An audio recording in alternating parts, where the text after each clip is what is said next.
au plaisir de vous informer sur Espace TV. Merci d'être des nôtres à la une de l'actualité. L'enrôlement des électeurs a pris fin hier lundi et la CENI ne compte pas prolonger la date malgré la demande de certains acteurs et de citoyens. Nous avons rencontré ce mardi des acteurs impliqués dans le processus. Vous allez le voir, la plupart sont mécontents. Moussa Thieboro Camara, condamné par la justice, il est demandé au secrétaire chargé du crime organisé et du groupe banditisme de restituer les produits saisis avec les agents de CUNET depuis plusieurs mois. Bienvenue aux 20h, une brève pour commencer. La CENI guinéenne fait face à des critiques et à l'interne, les choses ne semblent pas s'arranger. Dr Banosso, l'un des vice-présidents, a rendu publique une déclaration dans laquelle il dénonce le déroulement de la révision du fichier et le fonctionnement de la CENI qu'il juge unilatéral de Salif Kébé, le président. Dans sa déclaration, Banosso ajoute que le site central de l'institution est placé sur le seul contrôle direct du président. Il dit être au regret d'annoncer qu'il n'est pas à mesure de certifier les travaux du fichier en cours. Il demande une rallonge du recensement des électeurs.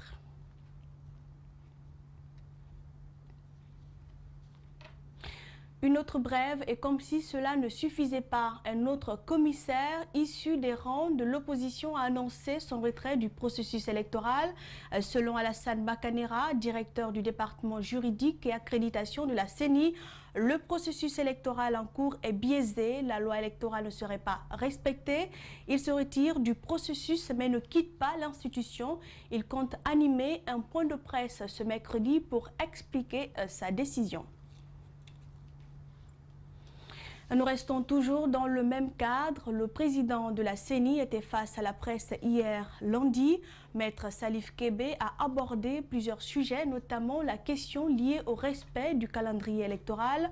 En dépit des multiples dysfonctionnements constatés et des récriminations faites par les acteurs du processus, Maître Salif Kébé, le président de l'institution, se dit toujours prêt à respecter la date du 16 février 2020. Mamadou Saluba, Lamine Silla, reportage. Pour le président de la CENI, c'est sans doute. Tout est presque mis en place pour que les élections législatives se tiennent le 16 février 2020. L'une des exigences des acteurs politiques était aussi le recrutement d'un opérateur international. Et lors de l'appel d'offres qui a été lancé, c'est Innovatrix, la société Innovatrix, qui a remporté la palme. Et qui à son tour a recruté un opérateur local qui est Etibul. Etibul qui aussi a mis en place une structure, je crois, c'est mis avec une société qui s'appelle Hermès, c'est ça. Maître Salifou Kébé est confiant. 4000 kits biométriques dotés d'un système d'exploitation Android et des capteurs numériques pour les empreintes sont acquis. Des serveurs de licences ABIS sont aussi mis en place pour soustraire les doublons, corriger les données alphanumériques et détecter les mineurs. Il reste néanmoins quelques réglages à faire. Des urnes, des isoloirs complémentaires et des kits des bureaux de vote sont attendus parce que l'État ne les a pas mis à notre disposition encore. Mais... Pour Maître Salifou Kébé, l'acquisition de ces matériels n'est qu'une question de temps, tout comme la fixation du quota que doivent payer les acteurs concernés pour participer aux élections.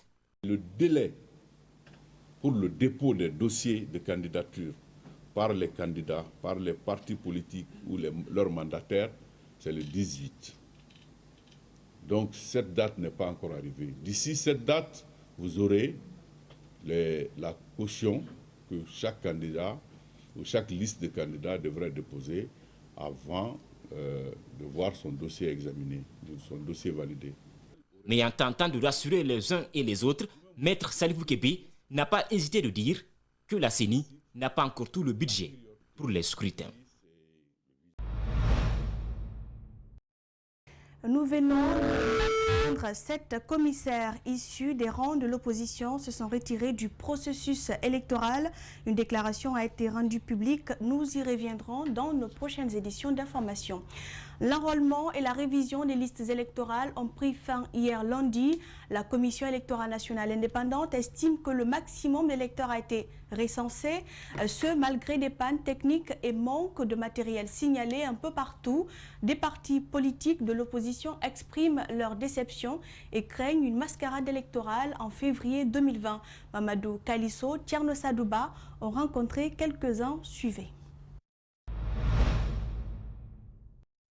Selon le bloc libéral, en 25 jours, la CENI n'a pas recensé plus de 20% de l'électorat guinéen.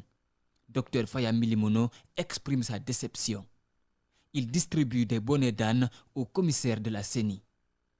J'ai dit au peuple de Guinée, nous devons nous prendre au sérieux. La rupture est indispensable dans ce pays. Cette CENI-là, elle est anti-républicaine. Elle est composée d'hommes et de femmes, non seulement incompétents, mais non intègres, non patriotes, et qui sont prêts à mettre le feu à ce pays. La dernière révision du fichier électoral date de 2015. Cette année, pour la révision et l'enrôlement des nouveaux électeurs, la CENI a donné 25 jours. Durant cette période, des pannes techniques et manque de matériel ont été signalés ça et là. Cela prouve à suffisance que la commission électorale n'est pas prête pour une élection libre et transparente en février 2020. Comme elle avait dit qu'elle était techniquement prête pour organiser les élections législatives, elle a démontré par elle-même et dans les faits qu'elle est loin d'être techniquement prête. Donc son chronogramme qui fixe la date des élections au 16 février n'est pas tenable, ne serait pas responsable pour engager le pays dans d'autres problèmes encore. Cet autre acteur politique dénonce à son tour l'enrôlement des mineurs et des doublons. Selon Sékou Yaya Bari, avec ce nouveau fichier électoral, il n'y aura pas de scrutin, mais une sélection. Nous-mêmes, à l'UFR, on nous dit que c'est 3 députés que nous devons avoir, parce que Alpha Condé a décidé de faire le coup KO comme il avait fait en 2015, avec un fichier totalement corrompu. Je me dis qu'aujourd'hui, les partis politiques de l'opposition doivent se retrouver et bâtir une stratégie infaillible afin d'empêcher que cela ne se passe dans notre pays. Pour dénoncer toutes ces anomalies, un commissaire de la Commission électorale nationale indépendante décide de se retirer du processus électoral. Et c'est parti pour la 4e édition de la Semaine nationale de la citoyenneté. Durant une semaine, 5642 cadres du département, des activistes de la société civile, des administrateurs territoriaux vont effectuer des sensibilisations et des plaidoyers sur l'importance du vote, notamment des prochaines échéances électorales. D'ailleurs, pour cette année, le thème retenu est « Voter, droits et devoirs des citoyens ». Usez de vos droits, faites vos devoirs. C'est le président de la République qui a lui-même annoncé les couleurs ce mardi. Alseni Baré commente les images de nos confrères de Gangan TV. C'est dans cette salle des fêtes de l'université Gamal Abdel Nasser que le coup d'envoi de la Semaine nationale de la citoyenneté a été lancé. Placé sous le thème « Voter, droits et devoirs des citoyens », usez de vos droits, faites vos devoirs, il est question de sensibiliser la classe politique et les électeurs sur leur rôle pour le bon déroulement des différents scrutins électoraux en Guinée. Les élections en Guinée nécessitent la qualification continue du processus électoral. Les Guinéens ont besoin d'élections pour choisir leurs dirigeants, mais d'élections transparentes et apaisées, porteurs de lendemain de paix et de développement pour leur pays. Il est vital et judicieux de veiller et éviter, par un appel à la responsabilité de toute la classe politique, que l'élection ne soit un poison pour la quiétude et la stabilité sociale. Le président de la République a reprécisé un certain nombre d'éléments liés au processus électoral, notamment l'importance des programmes politiques. Le choix des jeunes doit être objectif et les leaders doivent clarifier leurs projets de société, clame Alpha Condé. Lorsque un homme politique est sûr de son programme, il s'adresse à l'intelligence, c'est-à-dire il essaie de vous expliquer, voilà ce que je vais faire, et vous jugez si c'est bon ou pas. La politique, c'est définir les objectifs que le peuple voit et que le peuple peut juger si ces objectifs que vous avez définis pour lesquels ils ont voté pour vous ont été atteints. S'ils ont été atteints, ils continuent à vous faire confiance. S'ils n'ont pas été atteints, ils vous tournent le dos. Pour cette année, c'est 1642 cadres du département, des activistes de la société civile, des administrateurs territoriaux et plusieurs autres jeunes, ainsi que des femmes, vont animer cette semaine consacrée à la citoyenneté. Des séances de sensibilisation et des plaidoyers dans les différentes régions du pays vont ponctuer l'événement. Sécurité routière, le ministère de la Sécurité et de la Protection civile vient de lancer la formation de 400 fonctionnaires de police. Le ministère de la Sécurité entend qualifier la prestation des agents dans la mobilité des populations. Le PNUD a accompagné le département dans cette formation qui avait lieu à la CMIS d'Anko 5 la semaine dernière. Mamadou Sadio Baldé commente les images d'Abdoulaye Kamara. Pendant 45 jours, 400 agents ont bénéficié des outils sur des modules liés à leurs fonctions. Au dire du directeur central de la circulation routière, cette formation va améliorer la prestation de ces hommes. Éthique et déontologie, la réglementation, le code de la route, constat d'accident, la rédaction des procès-verbaux, l'identification des faux documents, l'assurance et le sécurisme. Le Fonds de consolidation de la paix soutient la Guinée depuis 10 ans, notamment dans la réforme du secteur de la défense et de la sécurité. Et je pense donc que cette formation des 400 policiers de la circulation routière donnera probablement des résultats qui feront en sorte que les populations puissent être satisfaites des prestations données par la police. Je voudrais très sincèrement remercier d'abord le PNUD qui est l'agence récipiendaire de ces fonds. Le directeur national de la police et le secrétaire général du département de la sécurité et de la protection civile saluent l'appui du PNUD et invitent les agents à atteindre l'objectif fixé.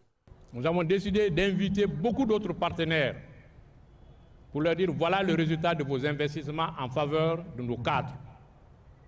Donc à ce jour-là, que réellement le constat soit bon et que les objectifs soient atteints.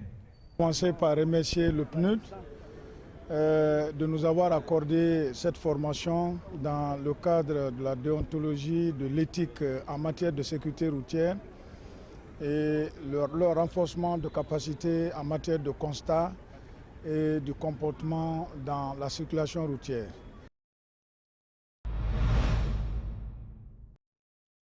Nous restons dans le même sillage. Circuler à Conakry est un véritable casse-tête. Pour les piétons, il faut être prudent pour éviter des accidents inaperçus sur les établissements situés aux abords des grandes voies. À Matoto, les jeunes écoliers ont du mal à traverser l'autoroute. Les femmes qui se rendent au marché pour des achats rencontrent également des soucis.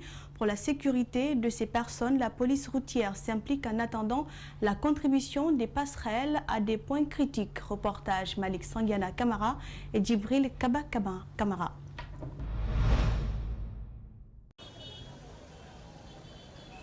Début de journée au marché Mayalon dans la commune de Matoto. Il est 7 heures. La circulation routière sur l'autoroute Fidel Castro devient de plus en plus dense et compliquée, surtout pour les élèves qui doivent se rendre de l'autre côté pour rejoindre leur établissement. Ici, chaque matin, cet agent de la police routière aide les enfants à traverser. Une mesure envisagée par les responsables de cette école. C'est un travail qui est très complexe. Donc c'est l'école qui le prend en charge. Ce n'est pas gratuit. Donc chaque mois, il y a un prix qu'on leur donne. La crainte de se faire renverser dans la circulation ne touche pas que les élèves ou leurs encadreurs. Les vendeuses et celles qui viennent acheter les condiments dans ce marché local sont exposées au même risque.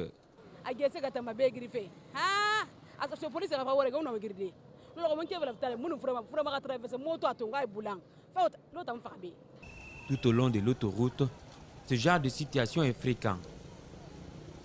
Au Carrefour jusqu'au marché Tanéné, le danger pour les piétons est imminent. Difficile de se frayer un chemin alors que les véhicules roulent à vive allure. Vraiment, la crainte est vraiment très énorme parce que vous-même, vous l'avez vu tout à l'heure quand j'ai traversé, moi-même j'ai failli être perculé par le véhicule. Selon des responsables d'établissements sionnés, aucun cas d'accident n'a encore été signalé. Cependant, ils souhaitent que des passerelles soient construites pour garantir la sécurité de leurs élèves. J'apporte mon appui à ce projet. Parce que là où il y a les passerelles, on voit ce qui se passe. Présentement, il y a moins d'accidents. Pourquoi ne pas le faire à la tannerie? Pourquoi ne pas le faire au camp Carrefour? Si l'État prévoyait d'installer une passerelle qui lie entre les deux côtés de l'autoroute, ça nous aurait beaucoup arrangé. Ces passerelles, si elles sont construites, l'usage ne fera pas défaut, rassure les citoyens interrogés. Autre fait marquant de l'actualité, la session de pré-revue annuelle 2019 du programme de coopération Guinée-UNICEF 2018-2022 s'est ouvert ce mardi à Conakry. Ce programme s'inscrit dans les objectifs du PNDES avec un accent particulier sur les enfants les plus vulnérables. Cette approche est une priorité du gouvernement guinéen qui opérationnalise les axes du plan national de développement économique et social au niveau local. Ominatou Sidibé, Abdoulaye Kamara, reportage. La pré-revue nationale 2019 est un programme qui s'inscrit dans le cadre d'une coopération entre la Guinée et l'UNICEF pour un développement économique et social du pays. Une initiative qui vise à contribuer, entre autres, à la réduction de la vulnérabilité des enfants à travers la réduction de la mortalité des enfants de moins de 5 ans. Il s'agit pour nous de s'arrêter et de passer en revue les activités qui ont été menées et de discuter des défis, mais bien évidemment de passer aussi en revue les résultats qui ont été atteints en vue de planifier la prochaine étape. Cette rencontre est un espace de dialogue et d'échange fructueux marqué par un esprit de responsabilité de tous les participants.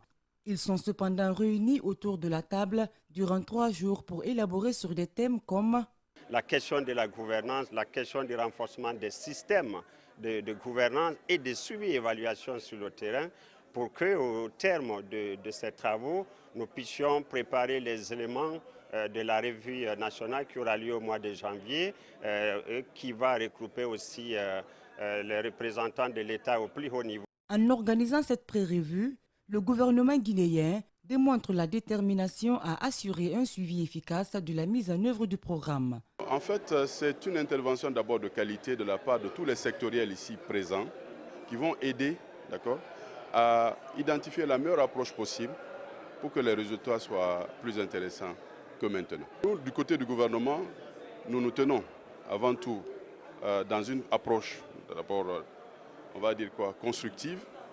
Nous cherchons avant tout à donner des propositions qui permettent à l'UNICEF de nous comprendre dans ce que nous pouvons peut-être faire au mieux de nos capacités et ainsi nous verrons. Ces travaux devront aboutir à un bilan de la mise en œuvre des résolutions et engagements adoptés il y a 1 an en 2018. Je vous l'annonçais, justice, affaire Cunette, Moussa Thieboro. Le verdict est tombé ce mardi. Les juges de la Cour suprême ont ordonné le sursis sans paiement de garantie au secrétaire général chargé du grand banditisme et du crime organisé. Il est clairement demandé au colonel Thieboro de restituer les différents produits saisis avec les agents de Cunette, une décision que l'avocat des plaignants refuse d'admettre. Mohamed Valectouré. C'est une procédure judiciaire qui remonte à l'année 2018. Dans cette affaire, le plaignant Akwe Onivogui, un des responsables du réseau de distribution de la société Cunette, dit avoir été injustement dépossédé de ses biens par les services du colonel Thieboro. Une accusation qui a été rejetée par l'accusé lors des précédentes assises. Après plusieurs renvois du procès, la Chambre de la Cour vient d'ordonner le sursis sans paiement de garantie par le secrétariat chargé des crimes organisés. l'arrêt qui avait été rendu par la deuxième chambre de contrôle de la Cour d'appel de Conakry, c'est un arrêt confirmatif d'une ordonnance de non-lieu rendue par un cabinet d'instruction du tribunal de première instance de Dixine. Donc, par ces différentes décisions de justice, les magistrats ont dit que les personnes qui ont été arrêtées par le colonel Moussa Tegbro Camara, ces personnes ne méritent même pas d'être jugées parce qu'il n'y a pas d'indice à leur encontre. Mieux que ça, le colonel et son service doivent procéder à la restitution de tous les biens saisis sur ces personnes. Une décision de la justice que dénonce l'avocat des plaignants. Il refuse d'admettre le non-paiement de la caution, ce en se référant sur l'introduction de la requête à l'exécution de l'arrêt. Sur l'affaire, une autre audience du débat sur le fond est prévue. Les arrêts de la Cour d'appel sont exécutoires. Même si vous faites le pourvoi, le bénéficiaire peut toujours les exécuter. Donc, pour éviter que ces arrêts soient exécutés avant que la Cour ne se prononce sur le fond, vous pouvez donc introduire une requête aux fins de sursis et demander à la Cour suprême d'ordonner le sursis. Donc, nous étions là ce matin pour que la Cour suprême se prononce sur le sursis sollicité par le secrétariat en cause. Le pourvoi, c'est pour les parties, je le dis et je le dirai encore, c'est une décision illégale et ça, c'est vraiment décevant. La partie civile pense que la première décision rendue par la Cour est manifestement illégale. Remise de diplôme à la 9e promotion de l'université Roi Mohamed VI. Au total, ce sont 999 étudiants issus des filières droit minier, télécom, génie et des départements de sociologie qui ont bénéficié de ces diplômes compétitifs mais aussi compétents. Ces jeunes sont bien parés pour le marché de l'emploi eu égard aux formations reçues. Alseni Bari, reportage. L'université Roi Mohamed VI libère sa 9e promotion d'étudiants sur le marché de l'emploi. Au nombre de 999, les récipiendaires sont issus des filières d'économie minière, géologie appliquée, droit minier, télécommunications, génie et département de sociologie, journalisme et communication. Après 4 ans de parcours étudiantin pour les filières du tertiaire et 3 ans pour d'autres de l'université, ces étudiants sont présentés aux parents comme diplômés. Nous avons donné les compétences, le savoir-faire et le savoir-être de notre université. Vous devez en être fiers et le montrer partout où vous serez appelés à les mettre en pratique. À l'université Roi Mohamed VI, c'est la qualité, c'est l'excellence. Donc nos efforts vont dans le sens vraiment de produire des fruits de qualité pour que nos étudiants en sortant soient vraiment opérationnels sur le terrain. Face aux exigences du marché de l'emploi, ces diplômés se disent confiants de la qualité de l'enseignement reçu à l'université Roi Mohamed VI. Nous avons un studio d'apprentissage par l'appui de notre chef de département, puisque de la L1 jusqu'à L2, nous n'avons pas eu la chance. Mais en 3e année, nous avons eu la chance ici d'être formés par les experts, je peux dire comme ça, parce que quand on prend un certain monsieur Amara Kamara, le rédacteur en chef de la RTG Radio, donc nous avons été ici formés, rodés par ces personnes. Cette promotion porte le nom d'Aminata Touré, mairesse de Kaloum, une marque de confiance, mais aussi un défi pour elle, qui s'emploie au quotidien pour le développement de Kaloum. Ce que je peux dire à ces étudiants, c'est d'abord le courage, l'abnégation, la droiture, le travail. C'est ça la clé de la réussite. Par le traditionnel jet des bonnets de tous, ces diplômés quittent le campus de l'université Roi Mohamed VI pour être désormais des ambassadeurs de leur temple de savoir et regagnent ainsi des milliers de sortants qui progressivement se font du chemin dans le monde professionnel.